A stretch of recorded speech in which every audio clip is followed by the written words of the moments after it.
Hi అండి. నేను మీ విజయ. అందరు ఎలా ఉన్నారు? నేనైతే చాలా చాలా బాగున్నాను. మీరందరూ కూడా బాగుండాలని మనసారా కోరుకుంటున్నాను. ఈరోజు మనము వంకాయ, టమాటో, ఆలు మిక్స్ కర్రీ చేసుకొని దాని కాంబినేషన్ వెజిటబుల్ పులావ్ చేసుకుందాం రండి. ముందుగా ఆలు, టమాటో, ఆనియన్, పచ్చిమిర్చి కట్ చేసి పెట్టానండి.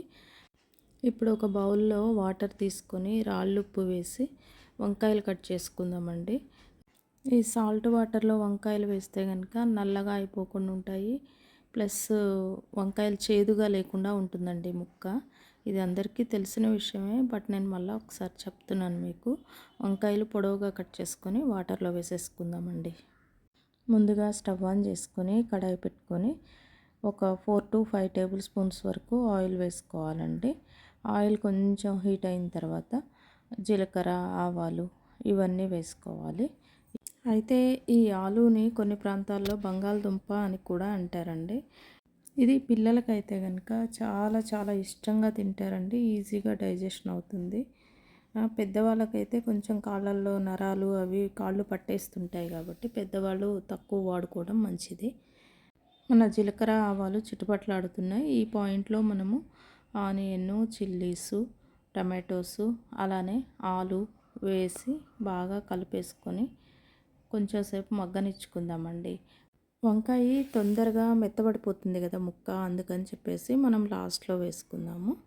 ఇవన్నీ ఒక 40 to 50% బాయిల్ అయ్యే వరకు మగ్గబెట్టేసుకుందామండి. దీనిలో రుచికి తగినంత సాల్టు, పసుపు వేసేసుకొని కలిపేసుకొని మూత పెట్టేసుకుందామండి.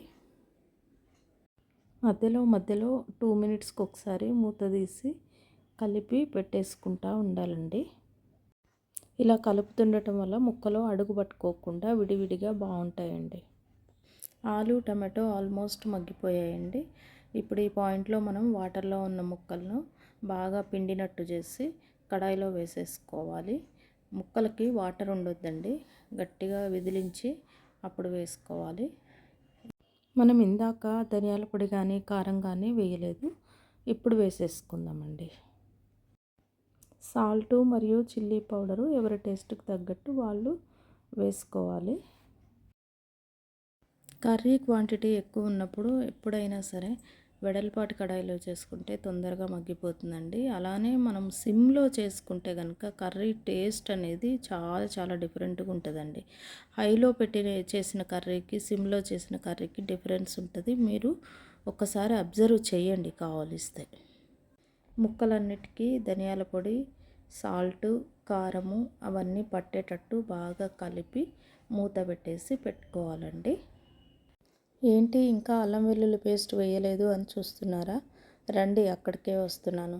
మిక్సీ జార్ తీసుకొని అల్లం, వెల్లుల్లిపాయలు, పచ్చి కొబ్బరి అలానే 3-4 లవంగాలు, కొంచెం చెక్క, ఇంకొక సీక్రెట్ ఇంగ్రీడియంట్ ఉందండి ఇందులో, అదే మన కసూరి మేతి అండి. ఈ కసూరి మేతి వేసుకొని మొత్తం ఫైన్ పేస్ట్ లాగా చేసేసుకుందామండి. ఈ కసూరి మేతి వేయటం వల్ల కర్రీ టేస్టు, ఫ్లేవరు రెండు ఎన్హాన్స్ అవుతాయండి. ఒక ముద్ద తినేవాళ్ళు ఒక 5-6 ముద్దలు ఎక్కువనే తింటారండి. ఏంటి ఇప్పుడు కూడా అల్లం వెల్లుల్లి పేస్ట్ వేయలేదు అని చూస్తున్నారా? నేను ఆంధ్రా స్టైల్లో చేస్తున్నానండి, అందుకే స్టార్టింగ్లోనే అల్లం వెల్లుల్లి పేస్ట్ వేయలేదు. ముక్కలు అన్నీ ఒక 50-60% ఉడికిన తర్వాత అప్పుడు ఆ పాయింట్లో అల్లం వెల్లుల్లి పేస్ట్ వేసుకొని బాగా కలుపుకోవాలండి. అలానే నేను ఈ కర్రీలో ఇంతవరకు వాటర్ అనేది ఒక్క చుక్క కూడా వేయలేదండి. అల్లం వెల్లుల్లి పేస్ట్ వేసాం కదా, ఇదంతా మొత్తం ముక్కలకు పట్టేలాగా కలుపుకొని మళ్ళీ మరొక 2-3 నిమిషాలు మగ్గనిద్దామండి. ఈ మిక్సీ వేసిన జార్లోనే కొన్ని వాటర్ వేసి ఆ వాటరు కడాయిలో పోసానండి. అంతకు మించి నేను ఒక్క చుక్క కూడా వాటరు బిఫోర్ వేయలేదు. వాటర్ వేసాం కదా, ఇప్పుడు కర్రీ అంతా ఒకసారి బాగా కలయబెట్టేసుకుందామండి. ఇప్పుడు ఒక 2 minutes ఉడికిపోయిన తర్వాత మనం ఫైనల్గా మన డిష్ రెడీ అయిపోయిందండి. మన కర్రీ చక్కగా ఉడికిపోయిందండి. ఈ పాయింట్లో కొత్తిమీరతో గార్నిష్ చేసుకొని డిష్ అవుట్ చేసుకోవడమేనండి. అంతే అండి, ఎంతో tasty mixed vegetable curry ready అయిపోయిందండి. నాన్ వెజ్ ఫ్లేవర్ వస్తుందండి. మరి దీని కాంబినేషన్ మనము ఏదో ఒకటి చేసుకోవాలి కదా. ఉట్టి వైట్ రైస్లో తింటే ఏం బాగుంటుంది చెప్పండి. వెజిటబుల్ పులావ్ చేసుకుందామండి. దానికోసం ముందుగా కుక్కర్ పెట్టుకొని బిర్యానీ ఆకు, చెక్క, లవంగాలు, 2 ఇలాచీలు, షాజీరా వేసుకుందాం. కట్ చేసి పెట్టుకున్న beans, tomato, onion, chillies, carrot ఇవన్నీ వేసేసుకున్నా. అలానే గ్రీన్ పీస్ కూడా వేసేసుకున్నా అండి. ఈ వెజిటబుల్స్ అన్నీ కొంచెం ఫ్రై అయ్యే వరకు వెయిట్ చేసి ఆ తర్వాత అల్లం వెల్లుల్లి పేస్ట్ వేసుకుందామండి. ఇది వేసుకున్నాక బాగా కలిపేసుకుందామండి.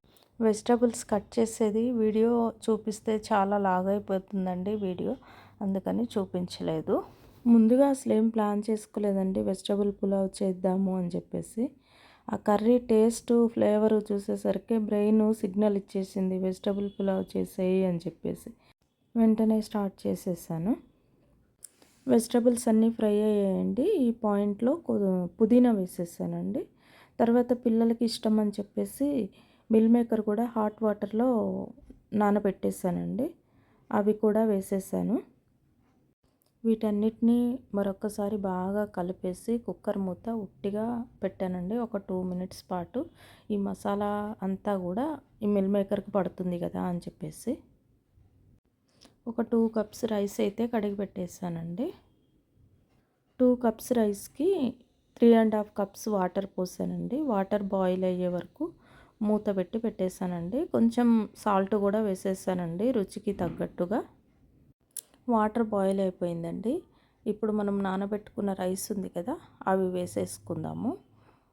వేసుకొని మొత్తం ఒకసారి మిక్స్ చేసుకుందాము. అలానే టేస్ట్కి తగ్గట్టు కొంచెం సాల్ట్ కూడా యాడ్ చేసుకున్నానండి. నాకు సరిపోలేదు అనిపించింది. మీరు మీ టేస్ట్కి తగ్గట్టు చూసుకోండి. అలానే కొంచెం నెయ్యి వేసానండి. నెయ్యి వేయటం వల్ల ఏమవుతుందంటే రైసు ముద్దలా కాకుండా పొడి పొడిలాడుతూ చాలా బాగుంటుందండి చుట్టానికి, తినడానికి కూడాను. ఫైనల్గా కొంచెం కొత్తిమీర, మరలా పుదీనా కొంచెం వేసేసానండి. మొత్తం ఒకసారి అంతా బాగా కలిసేలాగా కలుపుకొని కుక్కర్ మూత పెట్టేసుకోవటమేనండి. ఒక్క విజిల్ వస్తే చాలండి, అయిపోతుంది. మన వెజిటబుల్ పులావ్ రెడీ అయిపోతుంది. అయితే వీడియో ఎక్కడా స్కిప్ చేయకండి ఫ్రెండ్స్. అలానే ఇప్పటివరకు మన ఛానల్ని సబ్స్క్రైబ్ చేయనట్లయితే ఇప్పుడు చేసుకోండి. ఒక చిన్న లైక్ అండ్ కామెంట్. వేడి వేడి వెజిటబుల్ పులావ్ అండ్ వంకాయ టమాటో ఆలు కర్రీ రెడీగా ఉందండి తినడానికి. రండి వచ్చేయండి తిందాం. వేడి వేడిగా చేయి కాలుతూ మరో పక్క నోరు కాలుతూ అద్భుతం అంటే అద్భుతంగా ఉందండి. మీరు కూడా మీ ఇంట్లో ఇలానే చేస్తారా లేదా వేరే ఇంకా డిఫరెంట్గా చేస్తారా ఒకసారి కామెంట్ చేయండి. ఇలాంటి మరిన్ని రెసిపీస్ కోసం please do like, share and subscribe. Thank you.